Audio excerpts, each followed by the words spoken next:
नमस्कार, दमदार 11 के खास बुलेटिन में आपका बहुत स्वागत है। मैं हूं आपके साथ अंशिका पाठक। बुलेटिन की शुरुआत करेंगे इंदौर से आ रही खबर के साथ, जहां अतिक्रमण के खिलाफ नगर निगम ने कार्रवाई की है। खजराना थाना क्षेत्र के हाजी कॉलोनी में अवैध 3 मंजिला इमारत को जमींदोज कर दिया गया है। निगम कमिश्नर के आदेश पर यह कार्रवाई हुई है। बताया जा रहा है कि यहां निगम के नोटिस के बाद भी निर्माण कार्य चल रहा था, जिसके बाद कार्रवाई की गई है। और अतिक्रमण पर देखिए बुलडोजर का एक्शन देखने को मिला और अवैध तरीके से 3 मंजिला इसे बनाया गया था, जिसके बाद निगम कमिश्नर ने आदेश दिया और फिर कार्रवाई हुई है। तो ये इंदौर की तस्वीर आप देख रहे हैं, जहां खजराना थाना क्षेत्र की हाजी कॉलोनी में अवैध 3 मंजिला इमारत को जमींदोज किया गया है।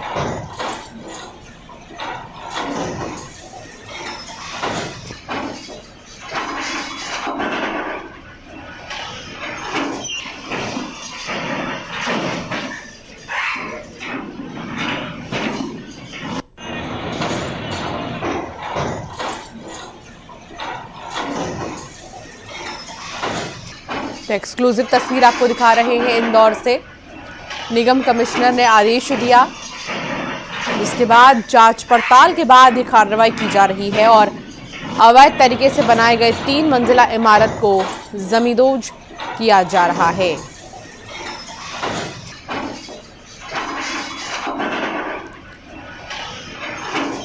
और अतिक्रमण को बिल्कुल भी बर्दाश्त नहीं किया जाएगा।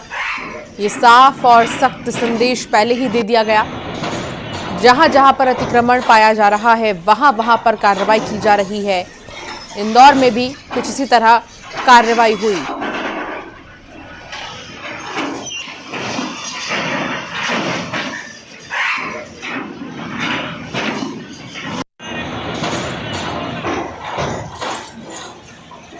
जी, कॉलोनी की तस्वीर हम आपको दिखा रहे हैं इंदौर से।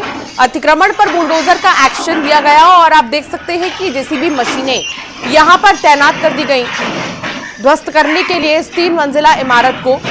और निगम कमिश्नर की तरफ से आदेश पहले जारी हुए, जिसके बाद कार्रवाई की गई है। हालांकि बुलडोजर का एक्शन अवैध अतिक्रमण पर कोई नई बात नहीं है, बल्कि इससे पहले भी कई ऐसे इमारत हैं, कई ऐसे अवैध तरीके से बनाए गए निर्माण हैं, जिन पर बुलडोजर के जरिए एक्शन लिया गया और एक बार फिर इंदौर में भी कुछ इसी तरह एक्शन लेते नजर आए। आगे बढ़ेंगे, बात करेंगे रीवा की, जहां अतिक्रमण हटाने की कार्रवाई के दौरान एक युवक ने हाई वोल्टेज ड्रामा कर दिया। दरअसल अतिक्रमण विरोधी दस्ता उनकी दुकान से बोर्ड हटा रहा था।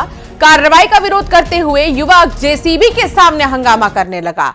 हाई वोल्टेज ड्रामा देखिए इस युवक का। वो नहीं चाह रहा था कि बोर्ड को हटाया जाए, इसी को लेकर वो जेसीबी के सामने बैठ गया और ड्रामा करने लगा, विरोध करने लगा कि ये कार्रवाई न करें। रोड के किनारे में लगा था, रोड के बीच में नहीं लगा था। कहाँ पास लगा था? वो वहाँ किनारे में, ट्रांसफार्मर के गेट बगल में। विजय गुप्ता संवाददाता साथ जुड़ गए हैं। विजय, क्या है ये मामला? बताना चाहूंगा कि पूरा मामला नगर निगम जो अतिक्रमण हटाने जाता है, जो मेन मार्केट का अतिक्रमण है, जैसे नगर निगम की पूरी टीम पहुंचती है अतिक्रमण को हटाने के लिए, तो जो वहाँ का युवक है, दुकानदार है, अपने बोर्ड हटाने के दौरान ये हंगामा करता है और वो जेसीबी के सामने बकेट में बैठ जाता है। बोलता है कि सबसे पहले हमको यहाँ से किया जाए, इसके बाद ही मेरा बोर्ड हटेगा। ऐसा प्रयास करता है और रोकने की पूरी कोशिश करता है अतिक्रमण को। जी के लिए और देखा जा सकता है कि कैसे एक शख्स जो है वो इस कार्रवाई का विरोध कर रहा है और बुलडोजर के सामने ही आकर बैठ गया। हाई वोल्टेज ड्रामा बीच सड़क पर उसका देखने को मिला। और अब ग्वालियर की बात होगी, जहां मुरार जिला अस्पताल में कार सवार बदमाशों ने पार्किंग कर्मचारी की जमकर पिटाई की है, जिसकी तस्वीरें सीसीटीवी में कैद हो गई हैं। जानकारी के मुताबिक बदमाशों ने पार्किंग कर्मचारी से शराब के लिए पैसे मांगे थे। पैसे नहीं देने पर उसकी जमकर पिटाई की गई। फिर कार में डालकर ले गए और घायल कर्मचारी को थाटीपुर में छोड़कर चले गए। बहरहाल पुलिस मामले की तफ्तीश में जुट गई है। ये देखिए सीसीटीवी फुटेज आपको दिखा रही हैं।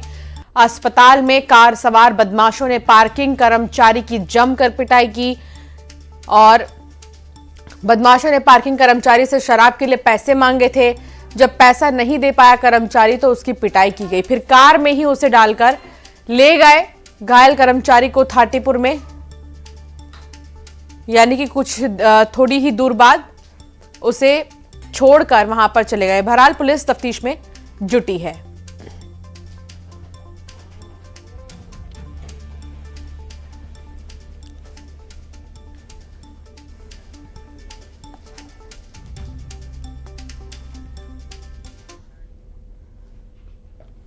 और अब खबर मुरैना से है, जहां फायरिंग से सनसनी मच गई है। अंबा थाना क्षेत्र के फूटापुरा गांव में रंजिश के चलते आदतन अपराधी ने चचेरे भाई को गोली मार दी।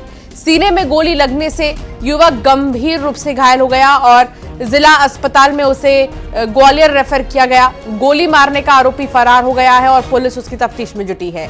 आरोपी पर पहले से ही कई मामले दर्ज हैं और वो जिला बदर भी रह चुका है।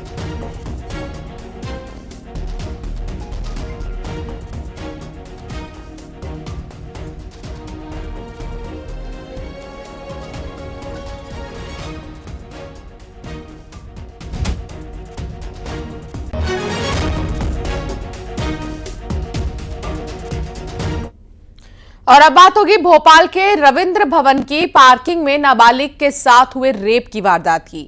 आपको बता दें कि मदद के बहाने पिता के जानने वाले ने ही दुष्कर्म किया और जान से मारने की धमकी दे दी ताकि वो किसी को ना बोले। नाबालिग लड़की की जब तबीयत बिगड़ी तब जाकर मामले का खुलासा हुआ।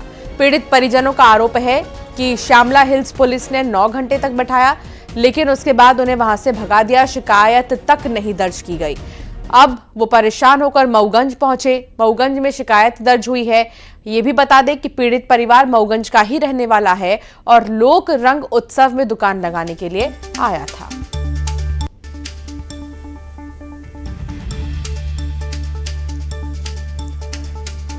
पास्कोर 376 का एक प्रकरण 0 पे पंजीबद्ध हुआ है।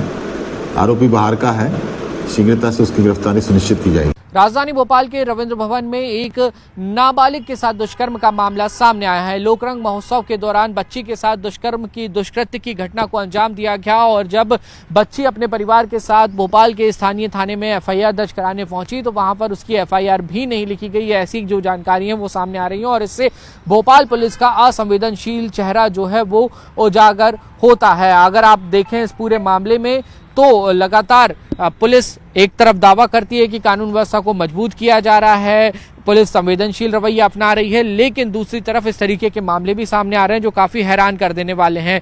परिचित के द्वारा इस दुष्कर्म को अंजाम दिया गया ऐसी जानकारी भी मिल रही है और जब पीड़ित पक्षी भोपाल में सुनवाई नहीं हुई तो वो मऊगंज जहां के वो रहने वाले हैं वहां पर गए और वहां थाने में शिकायत करवाई। कार्रवाई अब वहां से अब शुरू हुई है और इस सब के चलते इस पूरी कार्रवाई में और पीड़ित पक्ष को न्याय दिलाने में लेट लतीफी भी हो रही। राजगढ़ में मानवता को शर्मसार कर देने वाला मामला सामने आया है। पचौर थाना क्षेत्र के नवजात बेटी को मां ने कचरे में फेंक दिया। सरकारी स्कूल के पास कचरे में नवजात की सूचना लोगों ने पुलिस को दी। सूचना मिलते ही पहुंची पुलिस ने उसको तुरंत अस्पताल पहुंचाया। प्राथमिक इलाज के बाद नवजात को राजगढ़ रेफर किया गया।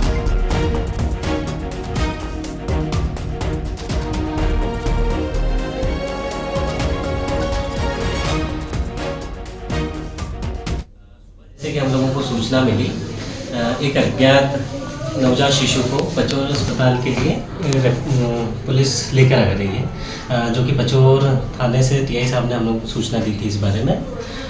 जैसा कि उसको यहाँ पे हम लोगों ने रिसीव किया, हमारी पूरी टीम ने, तो उनको पाया गया कि ठीक है बच्ची सुरक्षित है और ठीक है स्वस्थ तो थी ही। बाकी अच्छी बात उसमें यह भी थी कि उसके शरीर में किसी प्रकार की कोई चोट या कुछ नोचा हुआ खरोच के निशान नहीं मिले अपने को। बच्ची स्वस्थ है, सुरक्षित है और उनको आगे प्राथमिक उपचार देने के बाद राजगढ़ जिला अस्पताल के लिए रेफर कर दिया गया। और खबर मुरैना से, जहां घटिया रोड निर्माण को लेकर स्थानीय लोगों में आक्रोश है। लोगों का आरोप है कि मिट्टी पर 2 किलोमीटर लंबी सीसी डाली जा रही है। साथ ही उनका आरोप है कि ठेकेदार की तरफ से अवैध रूप से चंबल नदी का रेत लाया जा रहा है। कांग्रेस के चिन्नौनी ब्लॉक अध्यक्ष ने मौके पर पहुंचकर विरोध प्रदर्शन किया। ठेकेदार और पुलिस प्रशासन पर मिलीभगत के आरोप लगाए हैं। सिर्फ गिट्टी और रेत निकला जा रहा है, सीमेंट। आज हमारे ग्राम पंचायत तंदोकर में ओरावरी के लिए ग्राम पंचायत तंदोकर से PWD की जो रोड बन रही है, RCC घरंज, आप देख सकते हो इसमें कितना माल हो रहा है, माल निकल रहा है। सिर्फ सूखी दूर में इसको बनाया जा रहा है, मात्र 1 इंची माल डाला जा रहा है। आप देख सकते हो यहाँ से वहाँ तक पूरी सिर्फ बीच में आप देख सकते हो। खबर खंडवा से, जहां वन विभाग की टीम ने 2 आरोपियों को तोते बेचते पकड़ा है। आरोपी घासपुरा के रहने वाले हैं। इनके पास से 27 तोते मिले हैं। ये लोग जंगलों से तोते पकड़कर बेचते थे और इन पर वन्य प्राणी संरक्षण अधिनियम के तहत मामला दर्ज हुआ है। वहीं बरामद तोतों को जंगल में छोड़ने के लिए आज फैसला होगा।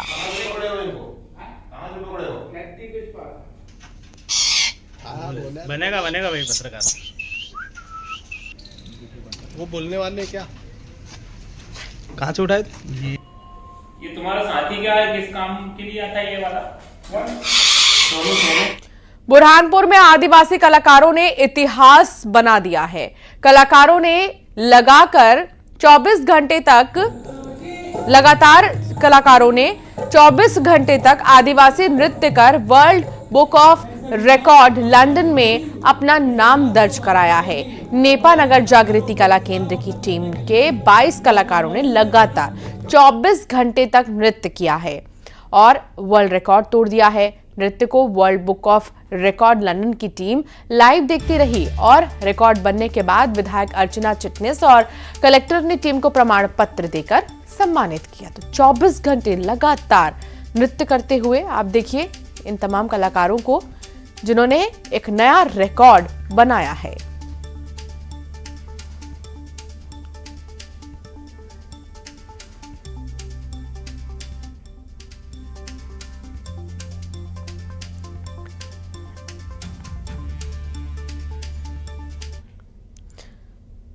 खंडवा के ओंकारेश्वर में महाशिवरात्रि के दिन श्रद्धालुओं के गाड़ियों से हवा निकालने वाले 2 ट्रैफिक जवानों को निलंबित कर दिया गया है। एसपी ने एसडीओपी से मामले की जांच कराकर कार्रवाई की है। आपको बता दें कि महाशिवरात्रि के दिन महाराष्ट्र, गुजरात, केरल सहित अन्य जगहों से श्रद्धालु आए थे और पुलिसकर्मियों ने उनकी गाड़ियों को हवा निकाल दिए थे। श्रद्धालुओं ने पुलिसकर्मियों की करतूत का वीडियो भी बनाया और वायरल कर दिया। इधर हवा छोड़ी है, इसमें पुलिस वाले लोग शामिल है। देखो ये काम कर रहे हैं गाड़ी की।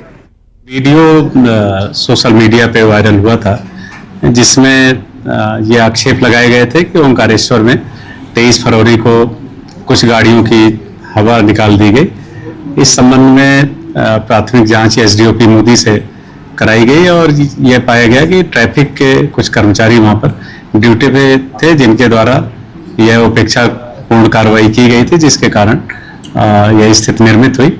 उस पर से थाना ट्रैफिक के 2 कर्मचारियों को मैंने निलंबित कर दिया।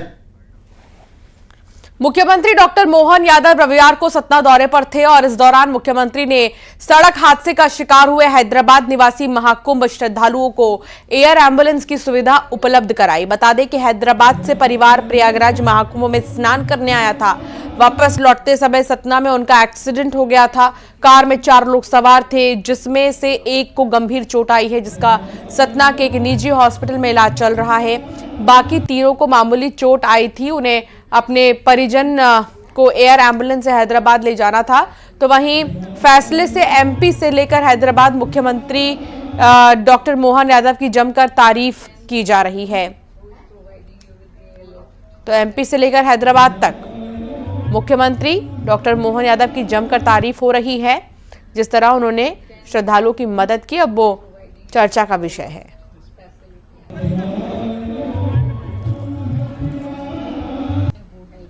इस अवसर पर मुझे बताया गया कि आंध्र के हमारे हैदराबाद से आने वाले सज्जन जो प्रयाग के रास्ते से आ रहे थे, रास्ते में दुखद घटना हुई, तो हमने कहा तुरंत उनको एयर एम्बुलेंस की ज़रूरत है, तो हमने अपनी तरफ से उनको एयर एम्बुलेंस देने की सुविधा दी है।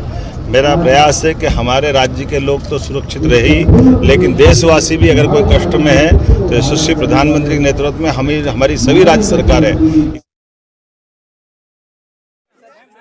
पेश होगा उससे पहले ओपी चौधरी जो कि फाइनेंस मिनिस्टर हैं, वो मंदिर में आशीर्वाद लेते हुए नजर आ रही हैं, हाथ जोड़ रही हैं। थोड़ी देर बाद आज जो है छत्तीसगढ़ का जो बजट है वो पेश होगा। 2047 तक छत्तीसगढ़ को विकसित करना है, इस दिशा में आज का बजट बहुत ज्यादा खास है। और उसके पहले ओपी चौधरी को आप देखिए दूसरी बार वो बजट पेश करेंगे और बजट पेश करने की पहले की जो तस्वीर है वो हम आपको दिखा रहे हैं, जहां वो मंदिर में पूजा कर रहे हैं, आशीर्वाद ले रहे हैं। एक्सक्लूसिव तस्वीर।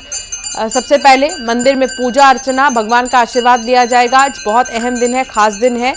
उसके बाद आज बजट पेश किया जाएगा। तो विकसित छत्तीसगढ़ के लिए जो विजन तैयार किया गया है उसकी भी आप झलक देखेंगे आज के इस बजट में। आज वित्त मंत्री ओपी चौधरी बजट पेश करेंगे छत्तीसगढ़ का। विकसित छत्तीसगढ़ के विजन की तस्वीर इसमें होगी और उम्मीदें वैसे तो बहुत ज़्यादा है। किसानों को भी है उम्मीद, महिलाओं को भी उम्मीद है, व्यापारियों को भी उम्मीद है, हर वर्ग के लोगों को उम्मीद है कि इस बार का बजट बहुत खास होगा। और कुछ ऐसे भी लोग हैं जिन्होंने अपनी जो मांगे हैं वो रखी भी हैं बातचीत के जरिए कि वो क्या चाहते हैं कि इस बार के बजट में क्या खास हो। खासतौर पर किसानों की नज़र जो है आज के बजट पर रहने वाली है। इसके अलावा महतारी वंदन योजना जो कि सबसे ज़्यादा कारगर योजना और इसकी चर्चा हर तरफ, इस योजना को भी, इस योजना के दायरे को बढ़ाए जाने की भी बात की जा रही है। संभावनाएं हैं, तो संभावनाएं ढेर सारी हैं। हर वर्ग के लोगों को कुछ खास मिल सकता है आज के बजट से। उसके पहले ओपी चौधरी को आप देखिए, वित्त मंत्री ओपी चौधरी पूजा करते हुए नजर आ रहे हैं। पहले आशीर्वाद और फिर आज का बजट पेश किया जाएगा। तो छत्तीसगढ़ का आज बजट है, इंतजार है उस घड़ी का जब ओपी चौधरी पहुंचेंगे सदन और बजट पेश करेंगे। बजट में शुरुआती दौर में किसको फायदा होगा, इस पर भी सबकी नजरें टिकी रहेंगी और सरकार की प्राथमिकताएं भी आज बजट के जरिए पता चलेंगी कि आखिर किसानों के लिए सबसे ज्यादा जो बातें की जाती हैं आज किसानों के लिए क्या खास रहने वाला है। तो पूजा पाठ वित्त मंत्री ने की है, आपको तस्वीर दिखा रहे हैं। अभिषेक करते हुए वित्त मंत्री नजर आ रहे हैं और अब यहां से थोड़ी ही देर में वो रवाना हो जाएंगे और फिर वो पेश जब करेंगे बजट, तो फिर ये देखना होगा कि जितने भी अलग अलग वर्ग के लोग हैं क्या उनकी उम्मीदों पर जो सरकार का रोड मैप है वो कितना सही साबित हो रहा है, उनकी उम्मीदों के हिसाब का है या नहीं है। तो अभी थोड़ा सा इंतजार और करना होगा। हालांकि आज के बजट में बहुत कुछ खास होगा, महिलाओं से लेकर किसानों और गरीबों के लिए, युवाओं के लिए रोजगार, ऐसी बहुत सारी चीजें हैं जिनको शामिल करने की बात सामने आ रही है इस बजट में। समावेशी बजट भी कहा जा रहा है और इससे पहले जब ओपी चौधरी ने बजट को लेकर बयान दिया तो उन्होंने कहा था कि ये बजट बहुत खास रहेगा, ये बजट विकसित छत्तीसगढ़ की तस्वीर रखेगा। तो ऐसे में समझा जा सकता है कि इस बजट की जो रूपरेखा है वो कैसे होगी। आज छत्तीसगढ़ का जो बजट है वो पेश होगा और उसके पहले आप देख रहे हैं तस्वीर ओपी चौधरी जो कि पूजा कर रहे हैं। आज छत्तीसगढ़ का बजट पेश होगा। तो वित्त मंत्री ने पूजा पाठ कर ली है। रायपुर से आपको तस्वीर दिखा रहे हैं, सीधी तस्वीर, और थोड़ी देर में शायद मीडिया से भी बातचीत वो करें। नजर बनी हुई है और आप देख सकते हैं कि हाथ में बजट है। छत्तीसगढ़ का बजट आज पेश होगा। अब ज्यादा वक्त नहीं बचा है, पूजा क्योंकि हो चुकी है। रायपुर से आपको ये सीधी तस्वीर दिखा रहे हैं। अब देखिए थोड़ी देर में बातचीत का सिलसिला कि क्या खास रहने वाला है आज के बजट में। तो 12:30 बजे का वक्त रखा गया है। 12:30 बजे छत्तीसगढ़ विधानसभा में बजट पेश करेंगे ओपी चौधरी। छत्तीसगढ़ का ये 24वां बजट होगा और सूत्रों से जो जानकारी मिल रही है और लगातार जो चर्चा हो रही है, छत्तीसगढ़ के वित्त मंत्री ओपी चौधरी 1 लाख से भी ज्यादा, 1,60,000 करोड़ से भी ज्यादा का जो बजट है वो पेश कर सकते हैं। तो इस बार का बजट कितना बड़ा होगा, कितना खास होगा, इस पर लोगों की निगाहें टिकी रहेंगी। बजट पेश करने से पहले ओपी चौधरी ने कहा था कि इस साल का बजट पिछले बजट की निरंतरता में एक और बड़ा कदम होगा। 2047 तक विकसित छत्तीसगढ़ का निर्माण करना है। इस दिशा में यह बजट नीतिगत सुधारों, आर्थिक सशक्तिकरण और राज्य के विकास का मार्ग प्रशस्त करेगा। छत्तीसगढ़ के वित्त मंत्री ओपी चौधरी आज बजट पेश करेंगे और उसके पहले की तस्वीर आपको दिखा रहे हैं। पिछले साल वित्त मंत्री ओपी चौधरी ने 1,47,000 करोड़ रुपए का बजट पेश किया था। इस बजट में महतारी वंदन योजना, बड़े शहरों में फ्री वाईफाई के साथ टूरिज्म को लेकर भी बात की गई थी और अब भी फोकस रहने वाला है इन तमाम वर्गों के लिए, बहुत खास होगा। एक छोटे से ब्रेक के लिए रुकेंगे, जल्द हाजिर होंगे।